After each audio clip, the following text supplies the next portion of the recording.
Paslon nomor urut 1 Anies Baswedan Muhaimin Iskandar dan nomor urut 3 Ganjar Pranowo Mahfud MD mengoptimalkan kampanye di sejumlah daerah pada kemarin. Sementara itu, pasangan nomor urut 2 Prabowo Subianto dan Gibran Rakabuming Raka memutuskan untuk berkampanye pada akhir pekan ini.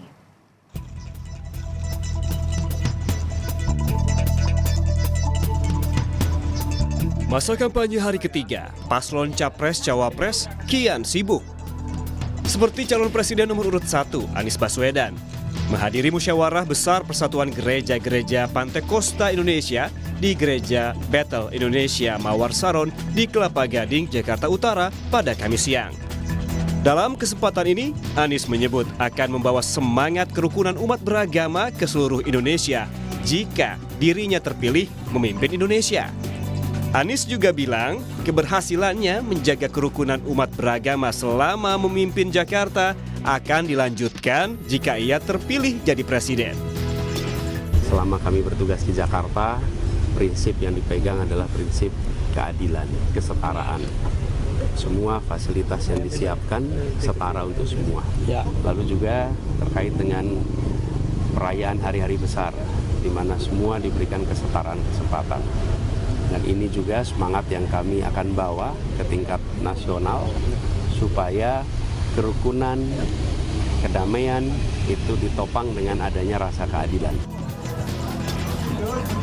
Sementara itu, cawapres pasangan Anies Baswedan, Muhaimin Iskandar, berkampanye di kawasan Pecinan Glodok, Jakarta Barat. Selain bertemu warga sekitar, Caimin juga berdialog dengan beberapa pedagang di kawasan Pecinan. Caimin yakin dengan kampanye masif dan dukungan caleg dari PKB, Jakarta bisa jadi basis kemenangan untuk pasangan Anies Baswedan, Muhaimin Iskandar. Caleg-caleg yang punya basis di sini, caleg PKB akan menjadi ujung tombak pemenangan Amin di daerah Chinatown. PKB tiap tahun menyelenggarakan Imlek, kemudian Natalan bersama, Waisak bersama. Ini menjadi modal untuk pemenangan Amin. Yang kita optimis di DKI akan menjadi basis kemenangan Amin. Sehari sebelumnya, Rabu siang, calon presiden nomor urut 2 Prabowo Subianto menerima kedatangan dari sejumlah artis dan influencer di kantor Kementerian Pertahanan. Beberapa selebritas yang mengunjungi Prabowo, diantaranya Raffi Ahmad beserta istrinya dan Iko Uwais. Selain sebagai ajang silaturahmi, dalam pertemuan ini Prabowo berkesempatan makan siang bersama para selebritas. Sedangkan cawapres nomor urut 2 Gibran Rakabuming Raka juga memilih untuk bekerja di hari ketiga masa kampanye. Pasangan nomor urut 2 ini memutuskan untuk berkampanye pada akhir pekan nanti. Selain itu, Gibran juga mengungkapkan siap untuk debat Capres-Cawapres yang akan diselenggarakan KPU yang dilakukan sebanyak 5 sesi. Sesi pertama akan dilakukan pada 12 Desember 2023. Mas, untuk persiapan debat Capres besok gimana Mas? Oke, siap nggih. Nanti lagi nggih. Makasih nggih. Di sisi lain, calon presiden nomor urut 3 Ganjar Pranowo hadir di musyawarah besar Perkumpulan Gereja Pantekosta Indonesia pada kampanye hari ketiga, Kamis pagi. Ganjar menyebut kebebasan beribadah dan perizinan pembangunan rumah ibadah menjadi isu prioritas yang dikemukakan oleh umat Kristiani yang ia temui.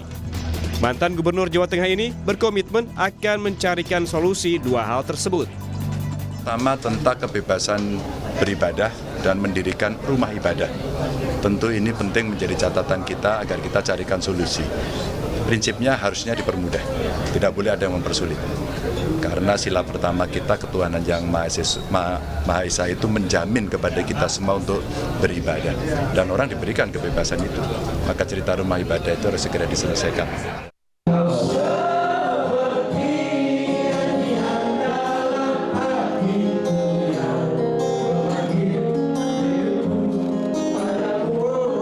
Sementara itu, cawapres Mahfud MD dalam masa kampanye kali ini bernyanyi bersama musisi ibu kota Once Mekel di kawasan Menteng, Jakarta Pusat.